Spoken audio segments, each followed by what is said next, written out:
lutter efficacement contre le terrorisme et contribuer à la réussite des actions de la Confédération des États du Sahel. Selon le chef de l'État, la presse malienne doit davantage soutenir les forces armées. Lors de la présentation de vœux, le président de la transition a salué la contribution significative des professionnels du secteur. Chambre des mines du Mali, le collège transitoire de 9 membres dirigé par Fossini Toula prend fonction. Il a pour mission d'élaborer les instruments de gouvernance, d'organiser les prochaines élections de la Chambre et surtout rassembler les acteurs du secteur. Merci de nous suivre. Mesdames, Messieurs, bonjour et bienvenue aux informations. La presse malienne a présenté hier ses vœux de nouvel an au président de la transition. Répondant aux vœux de la presse, le président de la transition a salué la contribution significative des professionnels du secteur dans le processus de refondation du Mali. Pour le général d'armée Assimi Goïta, la presse doit maintenir le cap pour gagner le pari de la guerre médiatique en cours. La grande ligne de l'intervention présidentielle, c'est avec Bourama Traoré. Si la grandeur d'un homme se mesure souvent par ses actes de reconnaissance, le président de la transition en donne le bon exemple. Le chef de l'État accorde une bonne note à la presse malienne pour le travail accompli en matière d'information et de sensibilisation de la population non pas sans preuve.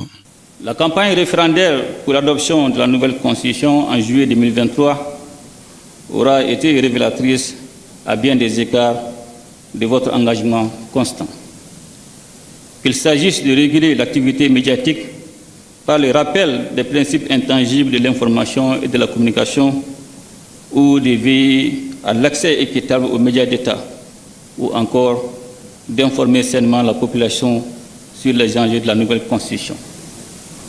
Vos structures se sont pleinement assumées devant l'histoire. Votre dévouement à cette mission essentielle, en dépit des défis rencontrés, est bien louable et mérite d'être souligné. Reconnaissant, le général d'armée Assimi Goïta est aussi conscient des défis du secteur, notamment le manque de ressources financières. Évoquant cette question, le difficile accès à l'aide de la presse revient sur la table et le chef de l'État a une thérapie. Relativement à la demande d'aide de la presse auprès du gouvernement, la mise en place d'une commission de réflexion avec les associations faîtières de la presse sera étudiée afin de trouver un dénouement dans le respect des principes de transparence et de bonne gouvernance. Mesdames et Messieurs, tout en ayant pris bonne note de vos préoccupations relatives au renforcement des moyens d'intervention de la haute autorité de la communication pour réguler efficacement la couverture médiatique des élections à venir, je tiens à féliciter les hommes des médias, leur engagement dans l'exécution de leur mission. Cependant, le travail accompli dans la durée demeure substantiel car l'élargissement de l'horizon de régulation, l'actualisation et l'adaptation des cadres législatifs et réglementaires s'avèrent indispensables. Répondant aux préoccupations relatives à la disparition du confrère Birama Touré et au cas d'enlèvement des journalistes, le président de la transition lève toute équivoque. La liberté de la presse est un acquis que nul ne met en cause au Mali, dans la mesure où le rôle des médias est très important. Cependant, les professionnels des médias doivent en permanence garder à l'esprit les contextes sociopolitiques, économiques et géopolitiques dans lesquels vit le Mali, notre patrimoine commun à tous. C'est à ce prix que l'exercice de leur profession connaîtra ses lettres de noblesse. Je les exhorte en conséquence à s'approprier davantage les enjeux du combat que mène la transition. Ce combat procède de notre volonté affichée de libérer le Mali des pesanteurs géopolitiques et d'assainir la vie publique afin d'assurer un lendemain meilleur pour les générations futures, conformément aux idéaux des pères fondateurs de notre nation. Donnons-nous donc une nouvelle chance d'écrire notre propre histoire sur la base de notre propre vision. Pour y arriver, nous devons impérativement comprendre la dynamique des enjeux pour notre pays. Dès lors, les médias constitueront un puissant levier pour valider et ancrer notre part de vérité. Dans la guerre médiatique actuelle, la presse malienne se doit de jouer davantage un rôle plus actif afin de bloquer les informations de ce qu'on nous met. Par la même occasion, contribuer à rehausser plus le moral des militaires au front. Je vous invite alors à vous dresser contre les attaques arbitraires dirigées contre notre pays. Et cela est d'autant plus indispensable que notre vaillante armée, dont je salue ici la bravoure et la détermination, doit davantage bénéficier de votre appui. Et surtout à un moment où elle est engagée dans de multiples opérations de lutte contre le terrorisme et pour la stabilisation du territoire national. Les efforts inlassables et le dévouement sans faille de nos braves soldats méritent notre respect et notre reconnaissance. Autre évidence présidentielle, la réussite de la marche de la Confédération des États du Sahel dépend en grande partie de la contribution des presses nationales. C'est vrai, le chemin est semé d'embûches, reconnaît le président Goïta, mais le non-retour est désormais amorcé. L'Alliance des États du Sahel, AES, dont le Mali est un des membres fondateurs, s'inscrit dans une vision de sécurité collective et de développement harmonieux. À un moment où les organisations régionales comme la CEDEAO peinent à répondre aux aspirations profondes des pays membres, et particulièrement ceux en transition et qui font face à l'expansion du terrorisme sur leur sol. Vous comprendrez alors aisément la décision de retrait des États de l'AES. Nous fondons beaucoup d'espoir sur cette alliance dont les 6 mois d'existence sont fort encourageants. Nous sommes conscients des défis et des obstacles qui se dressent sur notre chemin et cependant je reste convaincu que grâce à notre détermination et à notre engagement collectif, nous surmonterons ces défis et réussirons à réaliser cette ambition historique qui ne vise qu'à promouvoir la paix, la sécurité et le développement de nos peuples. Le message du chef de l'État semble être compris par les confrères qui quittent Koulouba avec une volonté de poursuivre leur mission d'information et de sensibilisation de la population sur les enjeux du moment, avec toujours à cœur le Mali. Autre sujet de l'actualité, installation ce vendredi par le ministre des Mines des membres du collège transitoire de la Chambre des Mines du Mali. Il est composé de 9 membres et est dirigé par Fousseni Togola. Le collège a pour mission d'élaborer les instruments de gouvernance, d'assainir l'environnement et d'organiser les prochaines élections de la Chambre. Le point c'est avec Mamadou Fane. Suite à la dissolution du bureau de la Chambre des mines du Mali, le gouvernement a mis en place un collège transitoire pour réorganiser et impulser une nouvelle dynamique au secteur minier. Ce collège transitoire a été installé ce vendredi par le ministre des Mines. Le collège composé de 9 membres est dirigé par Fousseni Togola, magistrat pour une durée d'1 an avec un cahier de charges bien précis. Les premières actions qui doivent s'inscrire dans le sens d'amener les uns et les autres à se préoccuper de leur chambre. Il faut donc d'abord les amener à parler de la même façon, à regarder dans la même direction. Il y a également la relecture des textes. Il faudrait aller donc dans le sens donc de ce que le ministre a appelé les élections crédibles et apaisées. Et c'est pour faire en sorte que la Chambre du Mali soit la Chambre des Maliens, comme les autres chambres des pays voisins. Organe consultatif pour le gouvernement, la Chambre des mines est essentielle pour la concrétisation des réformes entreprises par le gouvernement.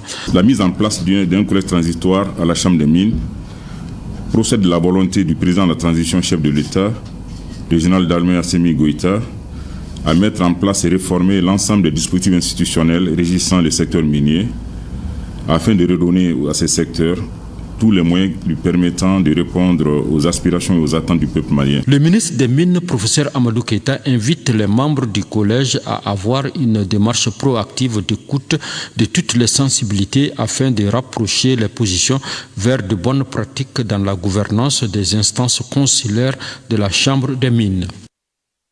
Renforcer les capacités de ses membres en période de crise multidimensionnelle.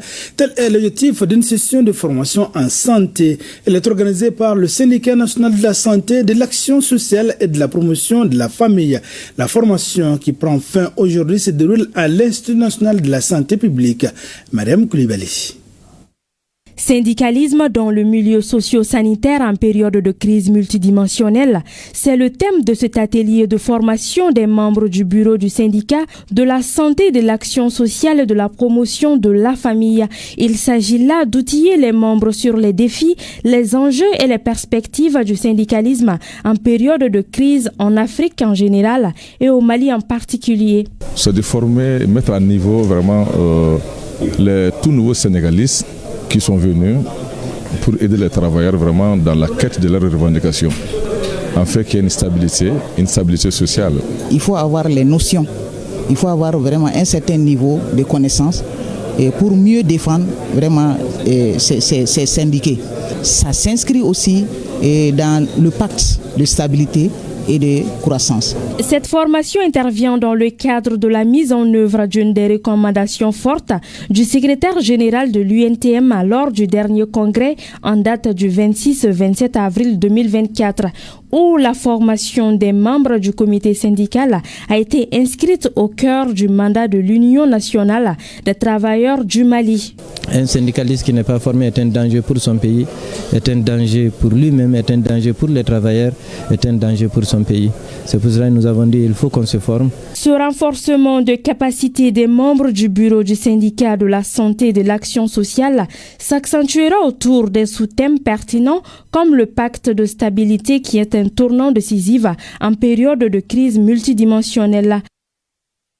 Au deuxième jour de sa visite à Ségou, l'ambassadeur de l'Union européenne au Mali a présidé au lancement d'une série de conférences, débats et séminaires sur la sensibilisation contre la corruption. Le point avec nos envoyés spéciaux à Ségou, Bemba Sibi, Dili Magandjabati.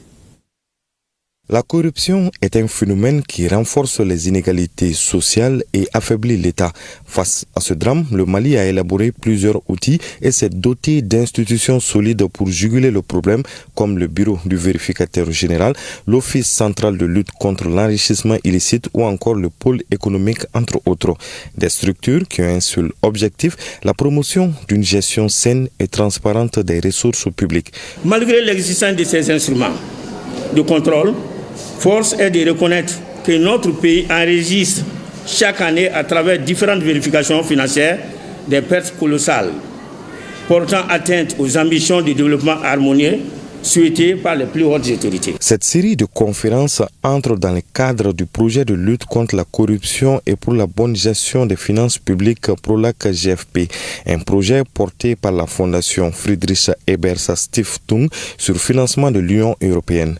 Au cours de l'année de 2025 et 2026, nous souhaitons organiser plusieurs conférences débats, les séminaires, mais aussi une université d'été sur la lutte contre la corruption et la bonne gestion des finances publiques. La lutte contre la corruption est une tâche mondiale.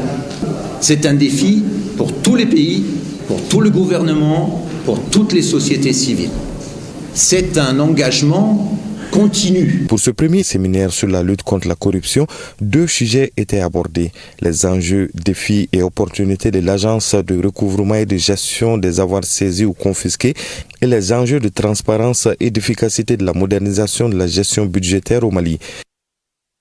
Direction Sikasso en 3e région, faire de l'agriculture un levier de développement durable, inclusif et de sécurité alimentaire à travers la vulgarisation des cultures résilientes et l'aménagement des bas-fonds. C'est la démarche des membres du comité exécutif régional de l'agriculture pour la région en 2025. Une vision partagée ce vendredi avec l'ensemble des acteurs du secteur agricole à la faveur d'une session ordinaire du comité dont l'objectif est de réfléchir sur les actions à mettre en œuvre pour mieux préparer la campagne 2025. Compte-rendu signé Moussokoro Sereme, Taïro Konati. La session ordinaire du comité exécutif régional de l'agriculture de Sikasso fait le point des défis et des perspectives du secteur agricole, les politiques et stratégies mises en œuvre et définit les lignes directrices pour les campagnes futures. Nous avons réalisé au jour d'aujourd'hui 1 144 672 tonnes contre 1 101 000 tonnes pour l'année dernière, avec un excédent de 808 000 tonnes de céréales. Cela est dû aussi à l'accompagnement des plus hautes autorités qui ont pu maintenir la subvention des intrants agricoles et l'appui des partenaires techniques et financiers. Des avancées qui appellent à une collaboration renforcée des acteurs et à des actions concertées et adaptées aux réalités de la région. Parmi les priorités pour 2025, on note l'organisation continue des producteurs autour des périmètres maraîchers, l'aménagement des bas-fonds existants, la dotation des producteurs en équipement et la promotion d'une agriculture plus résiliente face aux aléas climatiques. Notre région, reconnue pour sa vocation agricole, joue un rôle stratégique dans l'atteinte des objectifs nationaux en matière de production vivrière et d'exportation. Soyez assurés de mon engagement à accompagner et à soutenir toutes les actions visant à développer durablement notre agriculture régionale.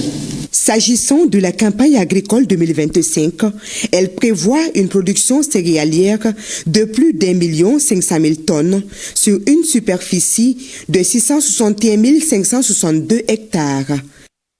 Restons à Sikasso où la Direction nationale de production et industrie animale organise dans le cadre du projet de développement durable des exploitations pastorales au Sahel des sessions de formation. Les capacités des agropasteurs sont renforcées dans ce sens. Le détail avec Djenebou Modibo Diara et Daouda Kounati. 20 milliards 784 millions 806 000 francs CFA. C'est le montant qui va servir à la mise en œuvre du projet de développement durable des exploitations pastorales au Sahel Mali, PDEPS. Ces projets, financés par le gouvernement du Mali, en partenariat avec la Banque islamique de développement, visent à renforcer les capacités et connaissances des agropasteurs sur les différentes techniques de fauche et de conservation des fourrages. Et ce projet a pour objectif principal d'améliorer les revenus des pasteurs et des agropasteurs par le développement des infrastructures pastorales et la gestion des ressources naturelles, le développement des chaînes de valeur lait et petits ruminants, et l'accès des pasteurs et des agropasteurs à la finance islamique, le développement des capacités organisationnelles et institutionnelles, et la coordination et la gestion du projet. Les participants venus de toutes les régions saluent cette dynamique du projet qui permettra de relever de façon considérable les revenus des acteurs de la filière.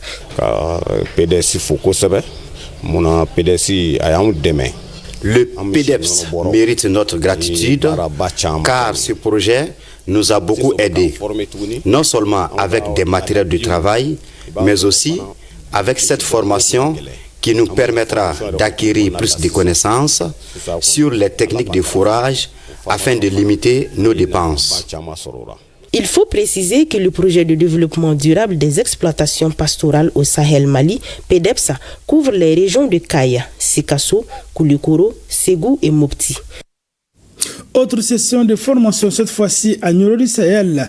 Une trentaine de cadres de la Direction régionale du contrôle financier et agents des collectivités territoriales sont en classe. C'est pour approfondir leurs connaissances en matière d'instruments budgétaires et comptables des collectivités territoriales, nous dit Moussa Diakité.